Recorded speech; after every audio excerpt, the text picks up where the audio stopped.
What is clear is that the unipolar moment is waning. That's exactly the approach Pakistan should have, because we don't have the luxury of saying I'm with one and against the other.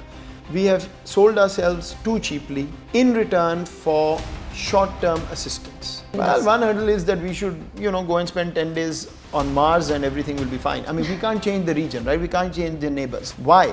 Because for 75 years we've said we are sitting at a pivotal crossroads, the location that nobody else has, तो फिर उसको इस्तेमाल भी कर लें. I've not seen anybody who comes to this country and doesn't go back very positive. Absolutely. ठीक, जब आते हैं तो डरते हैं, जब जाते हैं तो कहते हैं my God, आप under 30, under 40 एक एज डिसाइड कर लें.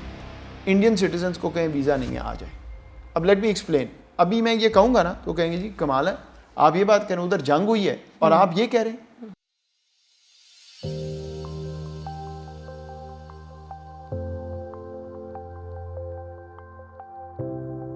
Hello and Assalamu alaikum. I'm your host Marwa Mohkam Sheikh. Welcome to Narramus podcast. We're so excited to introduce you to our guest today. He's a distinguished scholar of Pakistan. Dr. Yusuf is the former National Security Advisor of Pakistan and currently the Vice Chancellor of Beaconhouse National University. He holds a PhD from Boston University and he led the drafting of Pakistan's first formal national security policy. Dr. Saab's work focuses on evidence-based policy making, a broadened view of security beyond the military, and preventing militancy through governance, youth inclusion, and institutional reforms. There is a lot more that can be said about Dr. Saab's achievements, but we want to dive right into the conversation. So, Dr. Saab, thank you so much for being here today. There is a lot that I'd like to pick your brain on, and I'm going to dive right in. Mm-hmm. So, Dr. Saab, we're living in a very interesting moment right now where the contemporary international order is in chaos, right? So, in your opinion, to what extent does this current transition actually reflect a very genuine multipolar order that's driven by middle powers seeking strategic autonomy? And how do you see this in terms of an analytical framework? How do we understand this more analytically? What's happening? Thank you for having me. Look, you've used both terms which are almost a contradiction. The fundamental principle of international relations theory is that we try and put things in boxes. Cold War, bipolar world, uske baad unipolar world. In this mega transition, we don't know where we will end up. Different labels will be put to this thing. Some are calling it multipolar, some are calling it, nahi, this is microlateral, some are talking about, other sort of framings of this. I don't know where we'll end up. What is clear is that the unipolar moment is waning. It hasn't waned. I think we still have a predominant power. How long it takes to go to the next equilibrium, we don't know.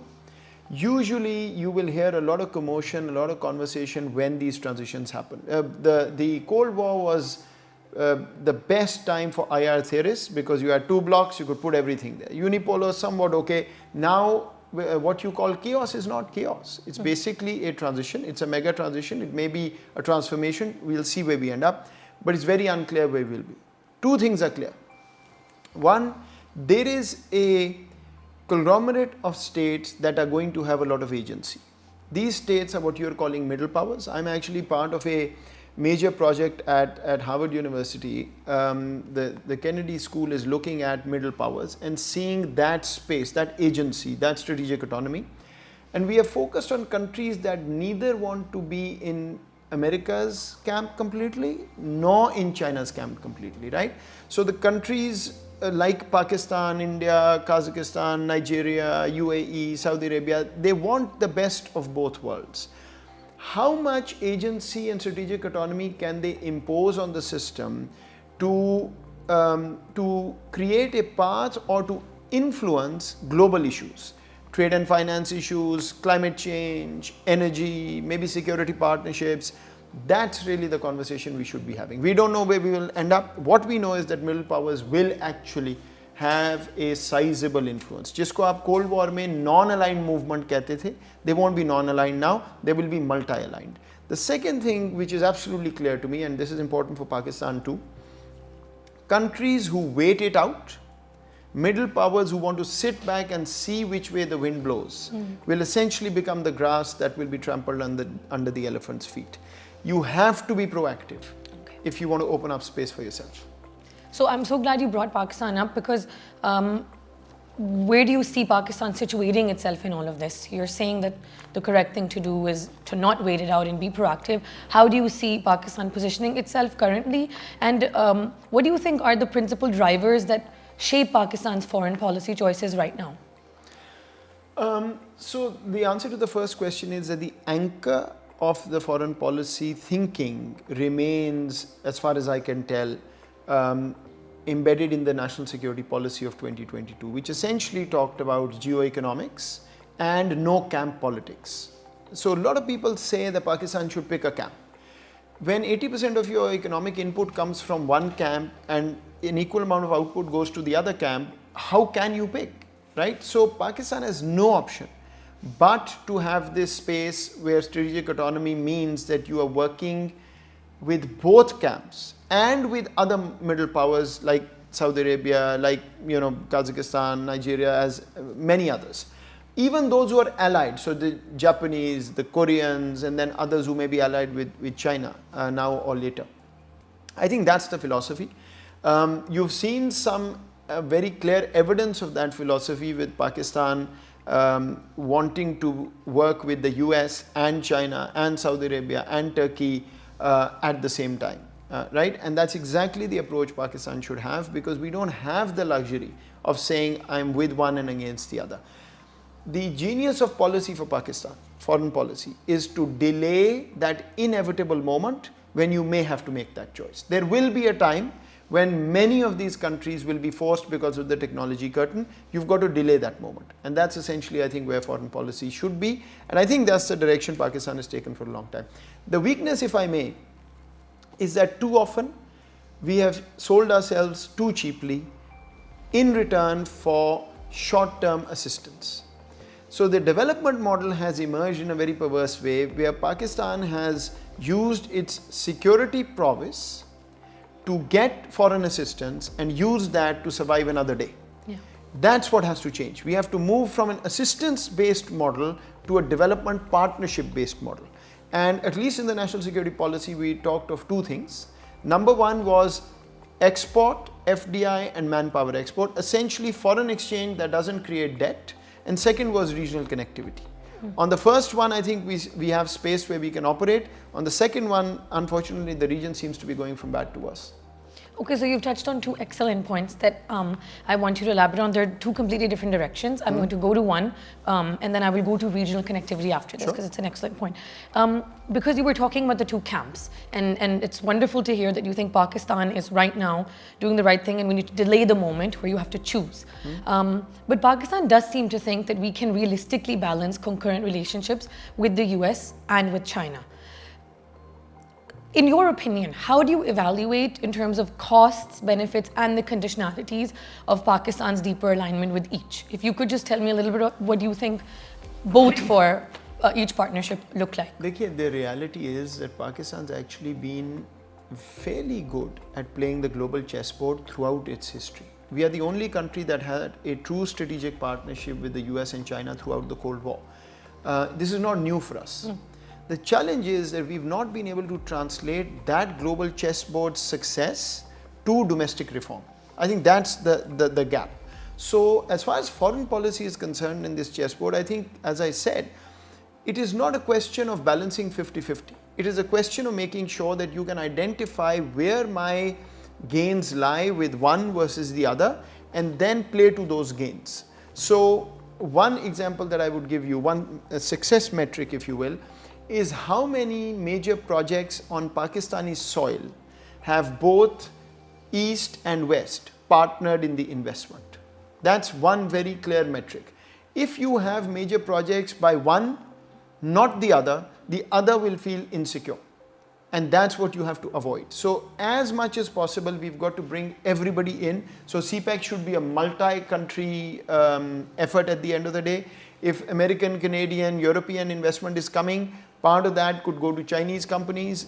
This is a very delicate balance. Every day you have to replay this, but it's going to be this way. Until this global transition settles, you have to be agile. You have to play to the day to make sure that you've got all the ducks aligned in a way that you don't create an incentive for anybody to undermine you. So the way I've always explained it, it's a slightly complicated line, but it sort of puts the marker down, that the cost of an unstable Pakistan should be greater than the cost of a stable Pakistan for both your friends and enemies. So China and India, for example, should both think that if Pakistan destabilizes, I lose more than gain, right? That's where you have to go. How do you go there? If you have multiple interests in a particular initiative, a geographical space within Pakistan, those countries will have an interest to prevent your enemies from doing things that are going to undermine that investment. So Recordec may be the closest we have gotten to that so far, but there are many other opportunities that we can explore. So it's a wonderful way of explaining it actually. And I think this ties in with what you mentioned earlier about regional connectivity, and I was going to come to that, right? So we're living in a time where this idea, the concept of geoeconomics is really gaining traction. And we now have regional economic blocks. Pakistan ke liye bhi, this is a concept that's slowly starting to gain a lot of interest as well. How do you see Pakistan being able to transition itself, considering its geoeconomic ambitions? And I'm going to emphasize two things here, that there are two prerequisites to Pakistan's geoeconomic ambitions: security and, as you also mentioned, political stability, right?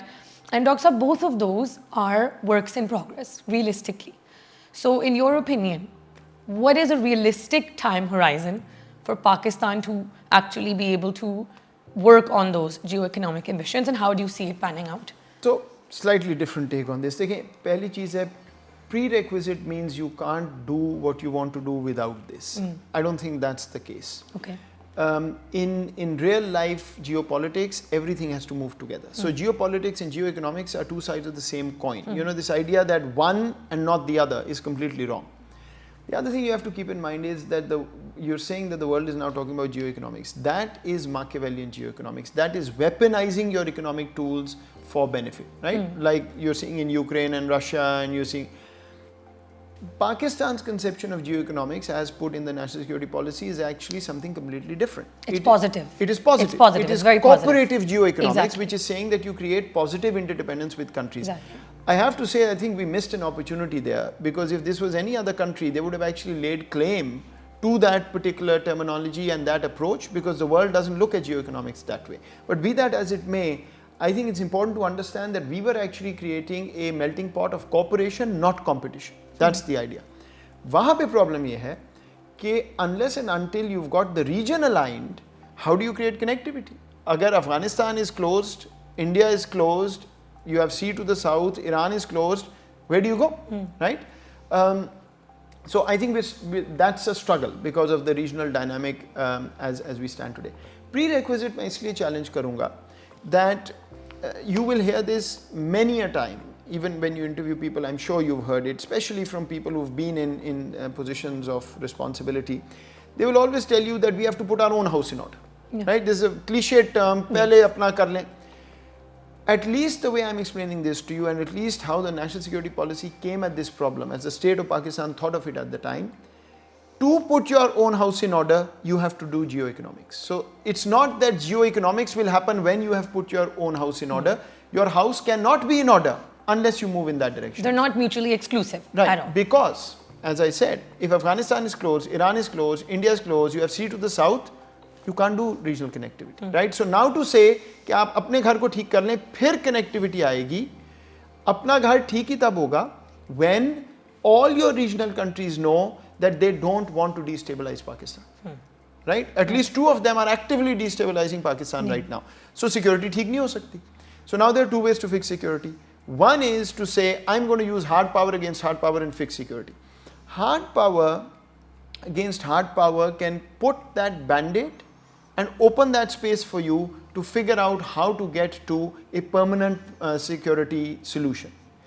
Hard power can't get you the permanent security solution, right? So what is the strategy next to hard power? That's the important question. How do you ensure that your domestic scene becomes stable? At least I would argue there is no tool available that can, through some magic, create that. Other countries have to know that they will hurt if they try and destabilize Pakistan. To hurt them, you can do two things. Hard power, which will give you some space, but then the incentive structure through cooperative geoeconomics, that will mean that 5 million, I'm making this up, but 5 million Afghans or Indians or somebody will hurt badly every day because their gas will be turned off, their trade, whatever it may be. That space we have to capture along with hard power if this has to sustain. That's the argument. But we haven't captured that space yet. Not yet. Right. So what are the hurdles? Why are we not able to do Well, this? one hurdle is that we should, go and spend 10 days on Mars and everything will be fine. I mean, we can't change the region, right? We can't change the neighbors. Now, where the current Indian government is, I see no possibility of them coming back to some sensible conversation because their politics doesn't allow it, right? Yes. Remember, I am the person who's actually advocated that for years and years. I sat in a position where I, was responsible for having these conversations on the Pakistani side, trying to understand where we go in the future. That's how, we always discuss things in policy matters. But the other side is simply not ready. So if they're not ready, where do you go beyond that? So that's one. Afghanistan, I think you may find a way, at least we should try as best as we can, to separate security from economics. So the ideal scenario is that the border doesn't close no matter what for connectivity, while we'll deal with our security problem however we should. So far, clearly that has proven to be impossible, and there are reasons for that, of course, but that would be the ideal scenario. Iran, I think we've got to go slightly deeper in terms of scratching the surface. On the surface, there isn't much we can do because of the sanctions. We haven't imposed them. We're stuck. But there are still spaces within those sanction regimes which I think could be explored further. And then comes the CPEC issue. I think whatever problem CPEC has, however those problems have to be resolved, they must be resolved because that's your strongest connectivity arm. Once you do that, you can bring in Western investment. Western investment will be available to work on certain investment spaces that they may not have yet. Acha, usko karne ke liye house and order problem comes in. There I agree. Unless you get rid of your red tape, unless your bureaucratic mind understands that their job is to bring investment, not to shun investment, you won't be able to do that. Otherwise, unfortunately, I'm afraid companies have already signaled that they are being pulled down by the weight of Pakistan's bureaucratic red tape. Yes. That has to go away. Okay, so I'm going to come back to Afghanistan because you've touched on a lot of the different connections. Recently, the foreign minister, foreign minister Muttaqi, had a planned visit to Pakistan. It was blocked, but he made it to India. What do we make of this? Because the US blocked the visit to Pakistan, but he's going to India. US blocked का क्या मतलब? मतलब हमें तो यही, I mean, this is our understanding. That why? Okay, what is your understanding? Why was this visit blocked? आपकी क्या valuation? I don't know. मुझे नहीं पता. But how do we understand it? I'll tell you this very simply. If I was sitting making a decision, and if I thought that visit was in Pakistan's interest, I wouldn't care less who likes it and who doesn't like it. If I think it's not in Pakistan's interest, I won't let the person come whether somebody likes it or not. So nobody else can block what I want to do as the decision maker. Yes, there could be equities involved in that. There may be reasons that you and I don't know why it was blocked, and Pakistan may have agreed to that block if that's what happened. Again, I don't know. But I wouldn't let anybody else dictate whether something is good for me or not. Just as a general rule, in this case, I don't know what happened. What I can tell you is, Pakistan should not allow any situation where the Taliban or India feel that it's in their common interest to undermine Pakistan.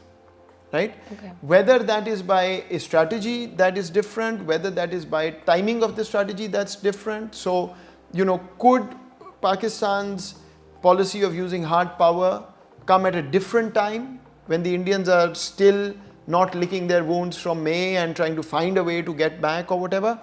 I don't know. But those are some of the things that policymakers, I'm sure, are thinking, and I would think if I were doing this, right? So that I think is probably where I would try and find some nuance to what is happening and try and find a different way. Goal kya hai? Every border ultimately should be peaceful so that you can really go to geoeconomics. However you get closer to that ambition or goal, the better it is. Again, I'm going to come back to the Afghanistan question. you mentioned this very clearly as well. It's a contentious issue, varying opinions in our country as well on what the policy approach should be with Afghanistan. Trade for security, security for security. I really like what you said you have to keep the two things completely separate. I just want you to elaborate a little bit on that because ये बहुत ज़्यादा इस पे बहुत different opinions आते हैं. मुश्किल है. देखें, I'm the first one to tell you. There was a very different policy that was being pursued vis-a-vis the TTP 3, 4, 5 years ago. The critics argued didn't work. Fair enough. So we have to do something different.